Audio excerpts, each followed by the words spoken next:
Hello friends, welcome you all. आज हम vision IAS के 3rd एंड 4th मई वाले डेली करंट अफेयर्स डिस्कस करेंगे। तो आप देख सकते हो 3rd एंड 4th मई की जो कंटेंट है वो एक साथ पब्लिश की गई है एंड दैट्स वाई जो आपका कल है वो मैंने वीडियो नहीं डाली थी बिकॉज उसकी पीडीएफ आई ही नहीं थी। सो फ्रेंड्स, आज मैं दोनों दिन का एक साथ डिस्कस करूंगा जो भी आर्टिकल्स आज पब्लिश हुए हैं। बिफोर दैट, अगर आपने हमारा यूट्यूब चैनल सब्सक्राइब नहीं किया है तो आप सब्सक्राइब कर सकते हो एंड हमारे टेलीग्राम चैनल से भी जुड़ सकते हो जो कि आपका लिंक डिस्क्रिप्शन में दी गई है। सो फ्रेंड्स, चलिए शुरुआत करते हैं। आज 6 आर्टिकल्स डिस्कस करने हैं और पहली बात तो आपको पता होगा कि जो हमारे इंडियन पीएम है वो यूरोप के 3 देशों की यात्रा पर गए हैं। कौन से वो 3 देश हैं? तो एक तो आपका जर्मनी है, दूसरा फ्रांस एंड थर्ड जो डेनमार्क। एंड बहुत सारी एग्रीमेंट्स वहां से निकल कर आ रही है। दैट्स वाई जो आपको इंटरनेशनल रिलेशन का टॉपिक है उसमें आपका ये सब कुछ कवर होगा। तो कुछ एमओयू साइन होंगे, कुछ डील साइन हुआ जाएगा, तो हम लोग उसे डिस्कस करेंगे। तो आप देख सकते हो जो फर्स्ट आर्टिकल है वो इंडिया जर्मनी से रिलेटेड बेस्ड है। तो we will discuss that, but first we should discuss the syllabus. तो आप देख सकते हो when we talk about the syllabus, bilateral regional and global groupings and agreements involving India and affecting India's interest। तो Indo German relations को ये cover करेगा। क्या टॉपिक है आप देख सकते हो, India Germany sign $10.5 billion green deal to boost clean energy use. तो आपको ही पता है भारत क्लीन एनर्जी के लिए काफी अथक प्रयास कर रहा है कि जो हमारा देश है वो क्लीन एनर्जी की तरफ आगे बढ़े और उसके लिए तरह तरह के एग्रीमेंट एंड तरह तरह के इन्वेस्टमेंट भी कर रहा है। तो उसी को बढ़ावा देने के लिए ये आपका $10.5 बिलियन का ग्रीन डील हुआ है। किसके किसके बीच में? इंडिया और जर्मनी के बीच में। तो पहली बात तो हमें जर्मनी का मैप देखना पड़ेगा। तो थोड़ा सा अगर जर्मनी के मैप पर नजर डालें तो देख सकते हो ये है आपका जर्मनी एंड कौन कौन से बॉर्डरिंग कंट्रीज है आप देख लो। ऑस्ट्रिया है, चेक रिपब्लिक है, पोलैंड है, नीदरलैंड है, बेल्जियम है, लग्जमबर्ग है एंड फ्रांस है, स्विट्जरलैंड है। ठीक है, और यहाँ पर देख सकते हो मैंने 2 चीजें लिखी हुई हैं। एक है आपका मैग्नीट्यूड लाइन एंड जो दूसरा है आपका ऑर्डर नेशन लाइन। तो बेसिकली मैग्नीट्यूड लाइन रिप्रेजेंट करता है जर्मनी और फ्रांस के बॉर्डर लाइन को। ठीक है, तो ये जो मैंने हाईलाइट किया है इतना दूर, ये आपका जर्मनी और फ्रांस के बॉर्डर लाइन को रिप्रेजेंट करता है। जबकि ये जो आपका ऑर्डर नेशन कीवर्ड है ये बेसिकली पोलैंड और जर्मनी के बॉर्डर लाइन को रिप्रेजेंट करता है। तो मैंने एक्स्ट्रा इन्फॉर्मेशन ऐड की है सो दैट अगर प्रीलिम्स में या फिर स्टेट पीएससी में क्वेश्चन आते हैं तो आप उसे आसानी से अटेम्प्ट कर सको। एंड जर्मनी का आपका कैपिटल क्या है? बर्लिन है, आपको पता ही है। एंड नेक्स्ट आप देख सकते हो डेनमार्क, और यहाँ पर भी हमारे पीएम गए हैं। और डेनमार्क आप देख लो, ग्रीनलैंड किसका है? तो डेनमार्क का ही है। ठीक है, तो ये बातें हो गई। सो अब आते हैं मेन कंटेक्स्ट पर। तो 6th international government consultation plenary session Berlin में हुई है, कंक्लूड हुई है। एंड इस सेशन में इंडिया और जर्मनी ने ज्वाइंट डिक्लेरेशन साइन किया है कि हम आने वाले समय में green and sustainable development partnership establish करने वाले हैं। क्या ऑब्जेक्टिव होगा इस green and sustainable development partnership का? तो बेसिकली जो बायलैटरल या फिर आपके मल्टीलेटरल कॉर्पोरेशन है क्लाइमेट प्रोटेक्शन की दिशा में, उसको एक्सेलरेट किया जाएगा। Because green and clean energy का बेसिक एम ही है कि किस प्रकार से हम अपने क्लाइमेट को प्रोटेक्ट कर सकते हैं। ठीक है, तो ये ध्यान रखनी है आपका, इसका ऑब्जेक्टिव क्या है। साथ ही साथ ये आप देख लो जो क्लाइमेट टारगेट्स इंडिया के द्वारा एंड जर्मनी के द्वारा डिक्लेयर किए गए थे COP26 ग्लासगो में, UNFCCC का कॉन्फ्रेंस हुआ था ग्लासगो में, वो मैच करते हैं। और बहुत सारे क्लाइमेटिक टारगेट्स इंडिया और जर्मनी ने सेट किए थे जो हमें 2030 तक अचीव करना है। पंचशील आपको ध्यान रखनी है। 5 टारगेट भारत ने सेट किए थे आपके ग्लासगो के जो COP26 कॉन्फ्रेंस हुआ है, जिसमें एक तो ये था कि कार्बन न्यूट्रलिटी अटेन करना है भारत के द्वारा 2070 में। तो ये तो 2070 में, लेकिन 2030 तक क्या अटेन करना है, ये टारगेट जो सेट किए गए थे। साथ ही साथ जर्मनी के द्वारा जो टारगेट सेट किए गए हैं वो कहीं ना कहीं कल्मिनेट करते हैं। इसलिए ज्वाइंट डिक्लेरेशन जो की गई है दोनों देश के बीच, वो मदद कर सकते हैं दोनों देशों को to achieve their respective objective. तो आप हमें बताना बाय 2030 क्या टारगेट अचीव करने की बात कही गई थी हमारे पीएम के द्वारा पंचशील के तहत जो ग्लासगो COP26 में बोली गई थी। और यहाँ से क्वेश्चन भी आएंगे, पंचशील है ना, 5 टारगेट थे पंचशील, तो ये ध्यान रखनी है। ठीक है, तो various deliverables under the partnership include, तो क्या क्या बातें इस पार्टनरशिप के अंतर्गत है। तो पहली बात तो ये कि Indo German green hydrogen road map तैयार किया जाएगा, एंड बेसिकली इसके लिए we have the Indo German green hydrogen task force जो सपोर्ट की जाएंगी इंडो जर्मन एनर्जी फोरम के तहत, ठीक है। और आपको पता है ग्रीन हाइड्रोजन के मामले में जर्मनी काफी ज्यादा टेक्नोलॉजी तैयार कर रहा है, तो आराम से टेक्नोलॉजी ट्रांसफर एंड कॉपरेशन दोनों देश के बीच हो सकती है। और जब भी हम बात करते हैं यूरोपियन नेशन की, तो आपको पता होगा कि क्लीन टेक्नोलॉजी ग्रीन टेक्नोलॉजी में जो ये सब देश है काफी ज्यादा आगे है। दैट्स वाई हमें बहुत सारे जो टेक्नोलॉजी सीखने की बात हो, ठीक है, या फिर कुछ जो उन्होंने प्लान किया है, डेवलपमेंट किया है, उसको इंडिया में इम्प्लीमेंट करने की बात है, तो हम सीख सकते हैं। Along with Indo German renewable energy partnership establish की जाएगी, जिसका फोकस होगा कि सोलर एनर्जी में इनोवेशन लेकर आया जाए as well as other renewable energy. एक लाइट हाउस कॉर्पोरेशन भी स्टेब्लिश किया जाएगा on agro ecology and sustainable management of natural resources. And साथ ही साथ आप देख सकते हो जो बोन चैलेंज है, बोन चैलेंज आपको पता होगा, बोन एक जर्मनी में सिटी ही है, तो यहीं पर एक डिक्लेरेशन हुआ था बोन चैलेंज, जिसका एम था कि लैंड डिग्रेडेशन को प्रिवेंट करना है, ठीक है। तो किस प्रकार से हम बोन चैलेंज के तहत जो टारगेट सेट कर रखा था टू प्रिवेंट लैंड डिग्रेडेशन, उसके लिए कॉपरेशन को डीपेन करना है, उस पर भी बातें हुई है कि हम आने वाले समय में दोनों देश कॉपरेशन को डीपेन करेंगे in restoring the forest landscape under the Bonn challenge. And साथ ही साथ various collaboration on green energy corridors भी देखने को मिली है, जैसे Leh Haryana transmission line as well as project of carbon neutral Ladakh, ये सब भी प्रोजेक्ट पर चर्चा हुई है।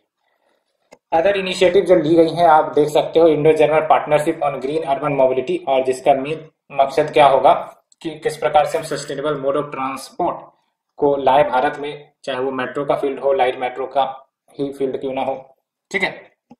And NITI Aayog BMZ dialogue, जिसका बेसिक एम क्या है कि जो SDG लोकलाइजेशन है उस पर फोकस किया जाए at the city level. SDG localization का मतलब ये होता है कि जो हमारे SDG के टारगेट हैं उसको लोकल लेवल पर इम्प्लीमेंट करवाना, सो दैट हर एक सिटी, हर एक लोकेलिटी आपका SDG गोल के टारगेट को अचीव कर सके। और हर एक सिटी, हर एक लोकेलिटी अगर अचीव कर पाएगा तो हम कह सकते हैं कि जो नेशन है वो भी आपका SDG गोल के अचीव कर पाएगा, ठीक है। तो फ्रेंड्स ये हमने डिस्कस किया first article in detail. Let's move to the second article. 2022 international dark sky week conducted from April 2022 to April 30। तो ये तो बेसिकली डेट है, मैंने ईयर बोल दिया, सॉरी, अप्रैल 22 टू अप्रैल 30। तो क्या है ये आपका डार्क स्काई वीक, क्या ऑब्जेक्टिव है इसका? तो इसको समझने से पहले आप समझो कि अभी तक हम लोग नॉइज पोल्यूशन की बात करते रहे हैं, ठीक है, या फिर एयर पोल्यूशन की बात करते रहे, लेकिन लाइट पोल्यूशन की जब हम बात करें तो हम लोग उतना डिस्कशन नहीं करते, जबकि लाइट पोल्यूशन भी काफी ज्यादा चैलेंजिंग हो रहा है। एंड इसके कारण जो हमारी स्पीसीज है, बायोडाइवर्सिटीज है, वो सभी प्रभावित हो रहे हैं, बिकॉज बहुत सारे स्पीसीज, चाहे वो प्लांट की ले लो या फिर एनिमल्स की ले लो, लाइट सेंसिटिव होते हैं। अब जितना ज्यादा हम लोग इलेक्ट्रिकल लाइट्स या फिर आर्टिफिशियल लाइट्स का यूज कर रहे हैं, उतना ज्यादा कहीं ना कहीं जो हमारी स्पीसीज है ना, जैसे फॉर एग्जांपल नॉकटर्नल स्पीसीज की बात कर लो, तो वो सब पर प्रभाव पड़ रहा है। तो इसके कारण वाइल्ड लाइफ पर भी खतरा आ सकता है। और क्या चैलेंजेस है और क्या इम्पैक्ट है वो भी हम डिस्कस करेंगे, लेकिन चलिए सिलेबस देख लेते हैं। तो when we talk about the syllabus, तो डायरेक्ट हम एंट्री लेंगे GS पेपर 3 में, देख सकते हो कंजर्वेशन, एनवायरमेंटल पॉल्यूशन, डिग्रेडेशन, ठीक है। तो international dark sky week basically एक एनुअल इवेंट है जो होस्ट की जाती है, ध्यान रखना है आपको, इंटरनेशनल डार्क स्काई एसोसिएशन के द्वारा। और इसका बेसिक एम यही है कि जो निगेटिव इम्पैक्ट हो रहा है लाइट पोल्यूशन का, एक्सेसिव लाइट पोल्यूशन का, उसके बारे में अवेयरनेस क्रिएट करना, as well as celebrating the night sky. अब तो पता नहीं, लेकिन एक समय हुआ करता था कि जब लाइट या फिर इलेक्ट्रिसिटी उतनी नहीं होती थी तो छत पर जाया करते थे और अल्टीमेटली जो डीप स्टार्स आपको रात में देखने को मिलते थे। अब लाइट या फिर इलेक्ट्रिसिटी इतनी ज्यादा लाइट प्रोड्यूस करती है कि जो भी आपके डीप स्टार्स है वो देखने के भी नहीं मिलते, वो ऐसा लगेगा कि गायब हो गया। एंड एक बार जब इलेक्ट्रिसिटी कट जाती है तो फिर वो सारे स्टार्स आपको आसमान में रिफ्लेक्ट होंगे। आपने कब ऑब्जर्व किया है स्टार को, आप हमें बताओ। मैंने तो कई बार ऑब्जर्व किए हैं रातों में स्टार्स को, ठीक है। तो उसे हम डिस्कस करेंगे। तो देख सकते हो लाइट पोल्यूशन पर ये आपका टॉपिक है। तो लाइट पोल्यूशन की अगर हम बात करें, इसी को हम फोटो पोल्यूशन भी कहते हैं। इसका मतलब ये हुआ कि एक्सेसिव या फिर मिसडायरेक्टेड या फिर ऑब्स्ट्रक्टिव आर्टिफिशियल लाइट प्रोड्यूस करना, ठीक है।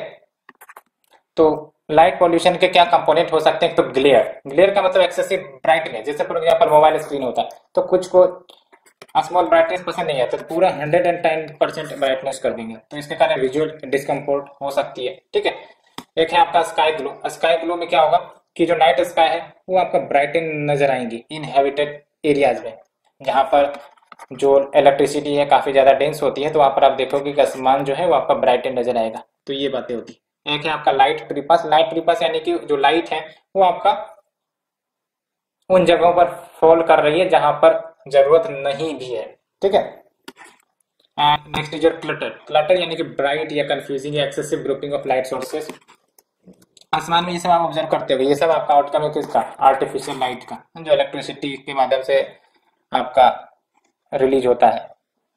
अगर हम बात करें इम्पैक्ट ऑफ लाइट पोल्यूशन की, तो देख सकते हैं पहली बात तो एस्ट्रोनॉमिकल रिसर्च में ये इंटरफेयर करेगा, क्योंकि जो आपके डीप स्काई होते हैं ना उसमें ऑब्जर्वेशन काफी अच्छे से हो सकता है, ठीक है। लेकिन अब हर जगह लाइट आपको दिखेगा, आसमान में ब्राइटनेस दिखेगी, तो रात में ऑब्जर्वेशन कहीं ना कहीं मुश्किल हो सकता है। That's why it can interfere the astronomical research. काफी ज्यादा कंफ्यूजन क्रिएट हो सकता है, ठीक है।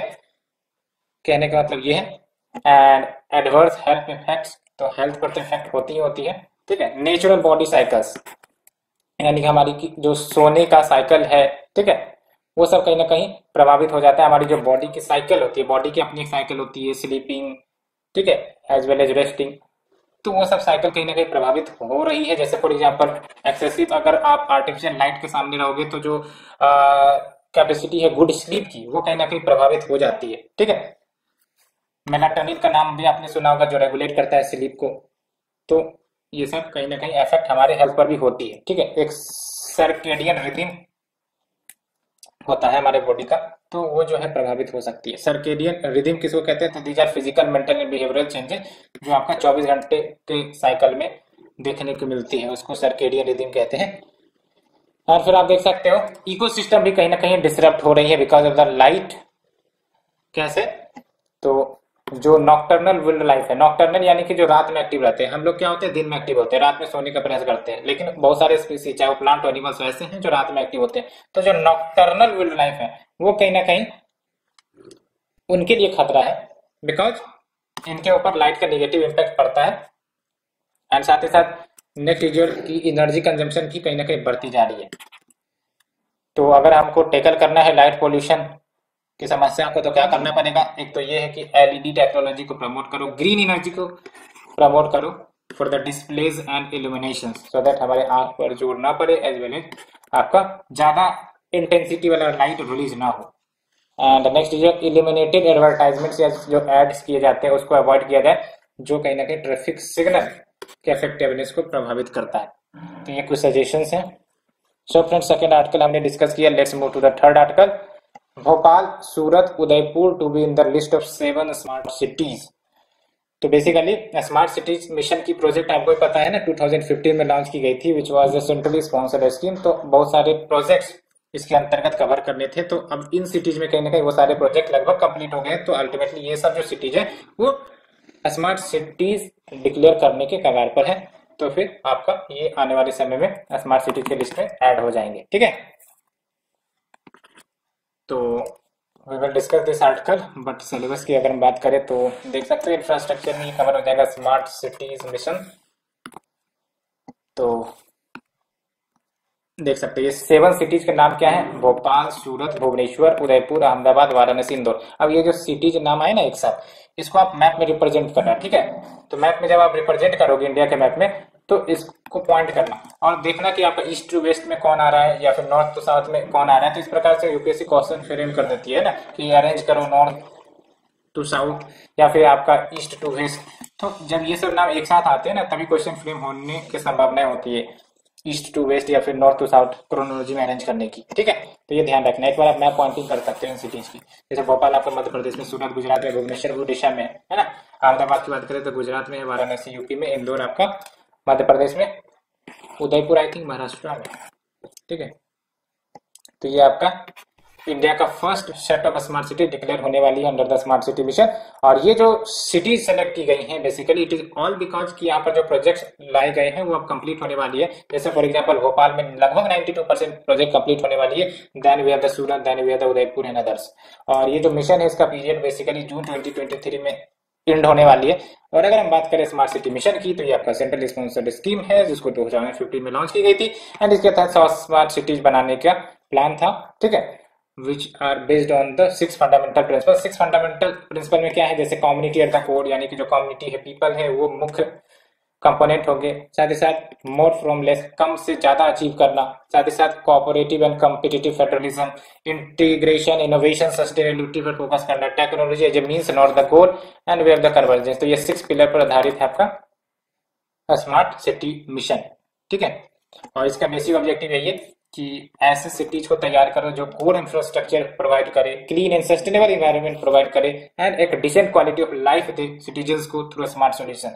और एक प्रकार से यूं कहूं कि स्मार्ट सिटी मिशन इंडिकेशन है कि हम अपने सिटीज को एक प्रकार से सस्टेनेबल बनाए जो आने वाले समय के जो इन्वायरमेंटल कंसर्न्स है उन सबको भी हैंडल करे along with smart solutions.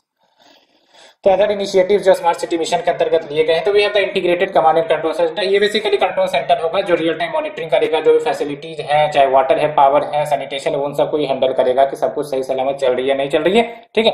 And we have the India cycles for change challenge, so that जो हमारे इंडियन सिटीज है वो इंस्पायर एंड सपोर्ट कर सके कि वो क्विक साइकिलिंग फ्रेंडली इनिशिएटिव लाए इन रिस्पॉन्स टू कोविड-19। And we have the streets for people challenge. Streets for people challenge जो लाई गई थी, it basically to inspire the cities कि वॉकिंग फ्रेंडली स्ट्रीट क्रिएट किए जाए through quick measures in response of कोविड-19। आपको पता होगा कि जो रोडवेज डेवलप किए जाते हैं, चाहे वो नेशनल हाईवे स्टेट हाईवे, उसके साइड में लगभग लोग पैदल यात्रियों के लिए पट्टी दी जाती है, ठीक है, कि पैदल यात्री चल सकते हैं। लेकिन आप देखते होंगे कि यहाँ पर पैदल ना चलने के बजाय आपका वो जो व्हीकल्स होते हैं वो सब स्पेस को छेक लेते हैं, जिसके कारण जो पैदल यात्री वो चलने में मुसीबत फेस करते हैं। तो ये सब कुछ चैलेंजेस हमारे रोड के, ये बातें हैं। सो फ्रेंड्स, ये हमने डिस्कस किया। Let's move to the next article, state of the world's forest 2022 report release by FAO, यानी कि फूड एंड एग्रीकल्चर ऑर्गेनाइजेशन। तो याद तो यही रखना है पहली बात कि जो आपका state of world forest report कौन रिलीज करता है, FAO। और इंडिया का फॉरेस्ट रिपोर्ट 2021 तो रिलीज हो ही चुका है। तो दोनों आपका एक इंटीग्रेट करके आपको देखना होगा, ठीक है। तो इंडिया के फॉरेस्ट रिपोर्ट 2021 के बारे में आई थिंक कि आपने पढ़ लिया होगा। काफी नए नए एक प्रकार से डाटा आए हैं, तो प्रीलिम्स के लिए भी इंपॉर्टेंट हो जाते हैं फॉरेस्ट रिपोर्ट। सो अगर हम बात करें टॉपिक की, सिलेबस की, तो आप देख सकते हो यहाँ पर आपका कवर होगा, इसी में कवर हो जाएगा basically conservation, environmental pollution, degradation, और इसमें आपको वर्ल्ड फॉरेस्ट रिपोर्ट है ना, इससे रिलेटेड जानकारियां अगर हम देखें तो देख लो। ये जो आपका शोफो है यानी कि वर्ल्ड फॉरेस्ट रिपोर्ट, ये बेसिकली 3 फॉरेस्ट पाथवेज को एक्सप्लोर करता है कि कैसे हम अचीव कर सकते हैं green recovery and multi dimensional planetary crisis जो चल रही है, इसको कैसे टैकल करें, चाहे वो आपका क्लाइमेट चेंज से रिलेटेड हो, बायोडाइवर्सिटी से रिलेटेड हो, ठीक है। तो रास्ते बताते हैं। तो क्या है आपका ये पाथवे? तो पहली बात तो ये कि जो डिफॉरेस्टेशन इतनी तेजी से चल रही है, ठीक है, उसको हॉल्ट किया जाए एंड जो फॉरेस्ट है उसको मेंटेन किया जाए, ठीक है। क्योंकि आप समझ लो कितना भी कुछ होगा, ये जो पहला है ना, ये इसको तो मेंटेन करनी ही पड़ेगी। चाहे हम कोई भी एक्शन या प्लान ले, first and foremost will be कि हमें डिफॉरेस्टेशन को होल्ड करना होगा एंड एफॉरेस्टेशन प्रमोट करना पड़ेगा। ये तो आप कहीं पर भी लिखोगे अगर आपको फॉरेस्ट क्राइसिस से रिलेटेड कुछ भी आपका क्वेश्चन आता है तो। दूसरा ये है कि जो डिग्रेडेड लैंड है ना, यानी कि बहुत सारे लैंड ऐसे हैं जो डिग्रेड हो गए हैं, ठीक है, उसको रिस्टोर किया जाए, वहां पर प्लांटिंग करो, एग्रोफॉरेस्ट्री करो तो भी अच्छा होगा, तो लैंड रिकवरी भी होगी। दूसरी इंपॉर्टेंट बात यह है कि आपका फॉरेस्ट इकोसिस्टम भी डेवलप होगा और इन्वायरमेंट भी मस्त मगन आएगा, ठीक है। Next is your sustainable using forest and building green value chain. तो ग्रीन वैल्यू चेन बिल्ड करो, सस्टेनेबिलिटी को प्रमोट करो यूजिंग द फॉरेस्ट। तो इतनी बातें हो गई। और यहाँ पर आपको कुछ की फाइंडिंग ध्यान रखना है। पहली बात तो ये कि जो सोफो है, state of the world forest report, ये आपका FAO के द्वारा रिलीज करता है हर एक 2 साल में। जैसे आपका इंडियन फॉरेस्ट रिपोर्ट है हर 2 साल में, उसी प्रकार से लिंक कर देना कि सोफो ये भी आपका हर 2 साल में, ठीक है। तो क्या की फाइंडिंग है सोफो 2022 का? तो फाइंडिंग कुछ अच्छी नहीं है। कैसे? तो पिछले 30 सालों में लगभग जो वर्ल्ड है उन्होंने 10.34% ऑफ इस टोटल फॉरेस्ट एरिया को खोया है, ठीक है, 10.34%। को खोया है। लेकिन ये बात है कि जो रेट ऑफ डिफोरेस्टेशन है ना, तो डिफोरेस्टेशन करने की जो तीव्रता है वो डिक्लाइन हुई, लेकिन कहीं ना कहीं जो फॉरेस्ट एरिया है उसका काफी नुकसान हुआ है। ग्लोबल लेवल पर जो इकोसिस्टम है वो डिफोरेस्टेशन या फिर डिग्रेडेशन के रिस्क पर है। एंड ये जो आपका डिफोरेस्टेशन है, डिग्रेडेशन हो रहा है, ठीक है, उन जगहों पर at least 260 Jisa ton of irrecoverable या फिर डिफिकल्ट टू रिकवर कार्बन है। जैसे फॉर एग्जांपल पिटलैंड के फॉर्म में, मैंग्रोव के फॉर्म में, ओल्ड ग्रोथ फॉरेस्ट के फॉर्म में। अब जाहिर सी बात है इन सब एरिया का जब डिफोरेस्टेशन होगा तो ये सब कार्बन कहाँ रिलीज होंगी, एटमोस्फेयर में रिलीज होंगी, तो और ज्यादा हमारे इन्वायरमेंट को इम्पेक्ट करेगा, ठीक है। तो डिफोरेस्टेशन जब हम करते हैं तो ना सिर्फ हम फॉरेस्ट को काट रहे होते हैं, बल्कि जो आपका कार्बन स्टॉक ट्री ने अपने अंदर समा रखा होता है वो कार्बन स्टॉक भी हम इन्वायरमेंट को रिलीज करने के लिए मजबूर कर देते हैं, ठीक है। तो ये दोनों बातें ध्यान रखनी। एंड देख लो, वर्ल्ड को और ज्यादा रिन्यूएबल मटेरियल्स की जरूरत होगी बिकॉज पॉपुलेशन ग्रो कर रहा है एंड कहीं ना कहीं हमें इन्वायरमेंटल इम्पैक्ट को कम करने हैं, तो we need more renewable material. तो ये बात भी सही है। And more than half of the world GDP, ये एक अच्छा डाटा है, ये लिख सकते हो, ये बताता है रेलेवेंस ऑफ फॉरेस्ट कितना ज्यादा इंपॉर्टेंट है। बिकॉज आप देख सकते हो मोर than half of the world GDP यानी कि 50% या फिर उससे ज्यादा का जो जीडीपी है वो डिपेंड करता है आपका मॉडरेटली या फिर highly on ecosystem services. Ecosystem services वो सर्विसेज होती है जो हमें इकोसिस्टम से प्राप्त होती है, जैसे एयर है, वाटर है ना, ये सब आपके इकोसिस्टम प्रोवाइड करते हैं आपको। तो मोर than half of the world GDP वो इन्हीं सब पर डिपेंड करती है, इकोसिस्टम सर्विसेज पर। फॉर एग्जाम्पल दवाइयां बनानी है तो वो सब हम कहाँ से लेकर आते हैं, फॉरेस्ट से लेकर आते हैं, ठीक है, नेचर से लेकर आते हैं। And even in North East India, अगर नॉर्थ ईस्ट इंडिया की बात करें तो देख लो more than 160 species of wild plants and fungi जो लोकल मार्केट्स में यूज होते हैं लगभग 75% कंट्रीब्यूट करते हैं वहां के हाउस होल्ड के टोटल इनकम को, up to 75% of the total income of the sub household. तो कितनी ज्यादा डिपेंडेंसी है, और हम फॉरेस्ट डिफोरेस्टेशन करने पर तुले हुए हैं, ठीक है। And 15% of the 250 emerging infectious disease वो आपको फॉरेस्ट के कारण लिंक्ड है, यानी कि जो आपका फॉरेस्ट का डिफोरेस्टेशन हो रहा है ना, तो इसके कारण जो वायरसेस या बैक्टीरिया उन सब जगहों पर रेस्ट्रिक्ट होती थी, कटने के बाद क्या हो रहा है, सारे स्पीसीज इधर से उधर जा रहे हैं, तो अल्टीमेटली वो ह्यूमन हैबिटेट में भी इंटर कर रहे हैं, तो अल्टीमेटली इन्फेक्शंस बढ़ रहे हैं, ठीक है। तो ये बातें हो गई friends. Let's move to the next article. India Denmark to further strengthen green strategic partnership. तो दोनों देश ग्रीन स्ट्रेटेजिक पार्टनरशिप को स्ट्रेंथन करने वाले हैं, और बेसिकली आपको पता है कि Denmark is one of the nation जहां पर अभी हमारे पीएम यात्रा पर गए हैं, जो हमें मैप में भी डिस्कस किया था, यहाँ पर आपका डेनमार्क है, ठीक है। तो ये देख लो, अगर हम बात करें ग्रीन स्ट्रेटेजिक पार्टनरशिप की तो क्या है बेसिकली जो ग्रीन स्ट्रेटेजिक पार्टनरशिप है। अच्छा, उसे डिस्कस करने से पहले सिलेबस तो डिस्कस नहीं किया। देख लो सिलेबस की बात करें तो ये आपका कवर होगा, वही है बायलैटरल रीजनल ग्लोबल ग्रुपिंग कह सकते हो, इंडिया एंड डेनमार्क के रिलेशंस। तो ये जो आपका जीएसपी है यानी कि ग्रीन स्ट्रेटेजिक पार्टनरशिप, नाम से पता चल रहा है 2020 में वैसे इसको स्टेब्लिश किया गया था, और ये 5 साल का एक्शन प्लान है कि किस प्रकार से हम आने वाले 5 साल में ग्रीन ग्रोथ अचीव करें and green hydrogen, renewable energy, circular economy, इन सब पर फोकस किया गया था, ठीक है। एंड आप देख सकते हो ये जो आपका जीएसपी है स्पेसिफिकली फोकस करता है कि जो पेरिस एग्रीमेंट है एंड जो यूनाइटेड नेशन की एसडीजी गोल्स है उसको अचीव करना है, उसको इंप्लीमेंट करना है। तो ये मैंने जीएसपी के बारे में डिस्कस किया। अब देख लो इंडिया और डेनमार्क ने कंफर्म किया है कि जो आपका जीएसपी से एस्पिरेशंस है हमें, ठीक है, अब उसको ग्लोबल लीडरशिप के रूप में आगे लेकर जाना है, सो दैट हम ग्रीन एनर्जी ट्रांजिशन को प्रमोट कर सके। ग्रीन एनर्जी ट्रांजिशन का मतलब ये होता है कि जो हम कन्वेंशनल फ्यूल यूज करते हैं, कन्वेंशनल फ्यूल यानी कि जो पेट्रोल, डीजल या फिर कार्बन ये सब हम इस्तेमाल करते हैं, उससे हटकर हम ग्रीन एनर्जी की तरफ आए, यानी कि आपका विंड, सोलर या फिर ग्रीन हाइड्रोजन। तो इसको हम कहते हैं ग्रीन एनर्जी ट्रांजिशन। इसका बेनिफिट क्या होगा ग्रीन एनर्जी ट्रांजिशन का, ये सब कीवर्ड याद रखना, काफी अच्छे होते हैं, green growth, green energy transition, ठीक है, बिकॉज ये सब आपको एक्स्ट्रा मार्क्स फेच करेंगे। तो ग्रीन एनर्जी ट्रांजिशन मतलब आप समझ गए, इससे होगा क्या, तो इन्वायरमेंट जो है वो आपके ग्रीन हाउस गैसेस के प्रकोप से बच सकेंगे, ठीक है, ये बातें हो गई। अब देख लो other outcomes of the India Denmark meeting, तो और क्या क्या बातें निकल कर आई हैं। तो India green finance initiative launch हुआ है, जो ग्रीन प्रोजेक्ट्स को फाइनेंस किए जाएंगे in India, so that green growth को एक्सेलरेट किया जा सके, जॉब क्रिएशन भारत में हो।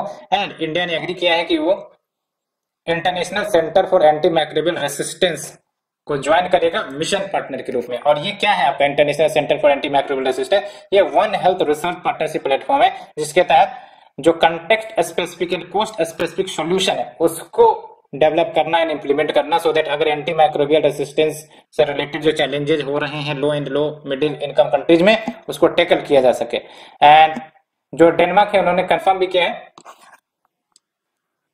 It's accession to global digital health partnership. और ये जो ग्लोबल डिजिटल हेल्थ पार्टनरशिप है ये क्या है, ये भी कोलैबोरेशन है गवर्नमेंट्स का, टेरिटरीज का, गवर्नमेंट एजेंसीज का, WHO का, जो बनाई गई है effective implementation of digital health services के लिए। और इंडिया चूंकि पार्ट भी है GDHP का, तो ग्लोबल डिजिटल हेल्थ पार्टनरशिप का, ठीक है। और ये याद रखना है कोलैबोरेशन है government, territories, government agencies and WHO, ठीक है। और इसका बेसिक है ये कि आपका डिजिटल हेल्थ सर्विसेज का इफेक्टिव इंप्लीमेंटेशन हो। तो फ्रेंड्स ये हमने डिस्कस किया all these articles. Let's move to the last article, the recent crisis of the jute industry in West Bengal.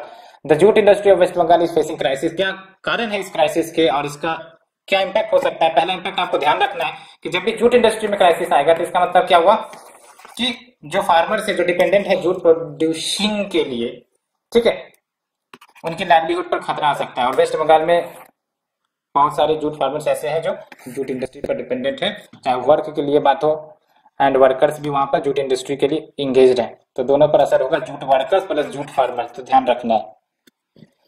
तो दैट्स व्हाई जूट इंडस्ट्री को मजबूत करना एक इम्पोर्टेंट एक प्रकार से नीड भी है। तो अगर हम बात करें सिलेबस की, तो सिलेबस में आप देख लो Indian economy and issues related to planning, mobilisation, resources, growth, development and employment. तो पहली बात तो ये ध्यान रखनी है कि अगर हम जूट की बात करें तो इंडिया लार्जेस्ट प्रोड्यूसर है जूट का, ठीक है। दूसरे नंबर पर बांग्लादेश है, तीसरे नंबर पर चाइना। और इवन इन इंडिया की बात करें तो कौन लार्जेस्ट प्रोड्यूसर है? वेस्ट बंगाल। दूसरे नंबर पर कौन है? तो बिहार। ये दो बातें आपको ध्यान रखनी है। अब क्या कंटेक्स्ट है, तो वेस्ट बंगाल क्राइसिस फेस कर रहा है बिकॉज वहां पर बहुत सारे सेवरल जूट मिल्स बंद हो रहे हैं, ठीक है। तो बंद हो रहे हैं तो डायरेक्ट असर किस पर पड़ेगा? वर्कर पर भी पड़ेगा, फार्मर्स पर भी पड़ेगा, जूट फार्मर्स, ठीक है। क्योंकि जूट फार्मर्स तो इंडस्ट्री पर डिपेंडेंट है कि अगर इंडस्ट्री लेंगे इन जूट क्रॉप्स को तभी तो वो प्रोड्यूस कर पाएंगे, ठीक है। तो ये तो बात होगी। तो ये जो आपका जूट है इंपोर्टेंट कैश क्रॉप है to the farmers and Ganga delta region, यानी कि जो गंगा डेल्टा रीजन है वेस्ट बंगाल में, बिहार, ठीक है। तो वो जो लोकेशन है एक्सीलेंट है फॉर द जूट कल्टीवेशन। दूसरा इंपॉर्टेंट बात यह है कि अच्छी खासी बारिश भी हो जाती है इन रीजन में। और तीसरी इंपॉर्टेंट बात यह कि फर्टाइल एलुवियल सॉइल, गंगा के आसपास का जो सॉइल है आपको पता है फर्टाइल एलुवियल सॉइल है, तो फेवरेबल है जूट प्रोडक्शन के लिए। एज वेल एज जो क्लाइमेट रिक्वायर्ड है for the jute production that is 25 से 30 डिग्री सेल्सियस। एंड रेनफॉल यहाँ पर आपको कितने का मिल जाता है? 125 से 150 mm per month, which is also required for the jute production. And अगर हम बात करें सिग्निफिकेंस ऑफ जूट, तो काफी इंपॉर्टेंट है जूट का सिग्निफिकेंस। कैसे? तो जूट को हम गोल्डन फाइबर भी कहते हैं और सेफ पैकेजिंग का एक बहुत ही बड़ा, यूं कह सकते हो कि रॉ मटेरियल है। बिकॉज ये कोई प्लास्टिक नहीं होती है, ये आपका एनवायरमेंट फ्रेंडली होती है, इसलिए जो भी हम पैकेजिंग करते हैं अपने फूड ग्रेन्स को, तो वो आपका पैकेजिंग के रूप में ये आपका जूट बैग्स है वो इस्तेमाल होती है, ठीक है। तो it is natural, renewable, biodegradable and eco friendly product, that's what is very important. And इसका इस्तेमाल बहुत सारे मैन्युफैक्चरिंग प्रोडक्ट के लिए भी किया जाता है, जैसे फैशन एसेसरीज है, फ्लोर कैवरिंग्स है, टेक्सटाइल इंडस्ट्रीज है। टेक्सटाइल इंडस्ट्री में तो बहुत ज्यादा यूज होते हैं।